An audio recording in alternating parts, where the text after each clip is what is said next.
अच्छा देखिए, समझ लीजिए ये एक बीकर है, ध्यान से देखिए, ये एक बीकर है ना, कांच का। इसमें ए और बी दो मैंने पार्ट कर दिया और बीच में हमने एक पतला सा कपड़ा रख दिया है। ए में भी पानी है, बी में भी पानी है, लेकिन बी में हमने आधा किलो चीनी या फिर नमक हमने घोल दिया है। अब यहाँ परासरण की प्रक्रिया होगी, परासरण यानी कि ओस्मोसिस, ठीक है।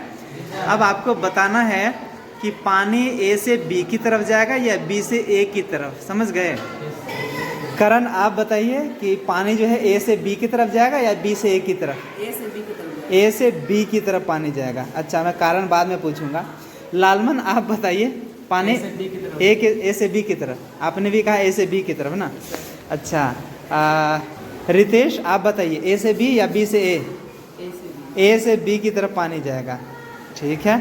और पंकज आप बताइए, ए से, अधिकांश लोग ए से बी की तरफ बता रहे हैं। विदेश आपका क्या कहना है, पानी ए से बी की तरफ या बी से ए की तरफ? ए से बी की तरफ। ए से बी की तरफ। और शैलेंद्र आप अपने उत्तर पर टिके रहिए, बोलिए आपने कहा है बी से ए की तरफ, ऐसा कहा है ना? जी सर। चलिए अब इसको हम लोग समझने की कोशिश करेंगे।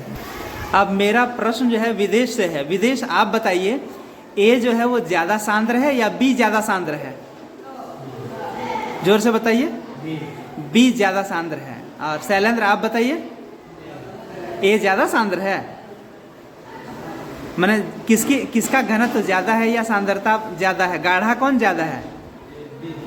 बी। चलिए शैलेंद्र ने भी कहा बी। करण आप बताइए, बी ज़्यादा सांद्र है। रितेश बी ज़्यादा सांद्र है। लालमन बी ज़्यादा सांद्र है। और क्या नाम हुआ आपका? पंकज आप बताइए।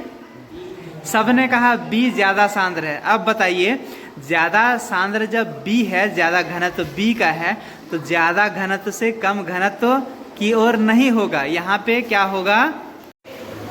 तो अब आप समझ गए होंगे कि परासरण की जो विधि है इसमें इस नियम का पालन होता है। इसमें वो नहीं कि ज़्यादा सांद्र से तनु की तरफ कम सांद्र की तरफ जाएगा, इसमें ठीक उल्टा होगा। कम सांद्र है या तनु घोल है, उधर से ज़्यादा जो गाढ़ा है उधर की ओर चला जाएगा। मतलब पानी ए से बी की तरफ जाएगा, जिसमें अधिकांश लोग सही जवाब दे रहे थे, क्योंकि मैंने प्रैक्टिकली आपको करके दिखाया है। समझ गए शैलेंद्र? यस।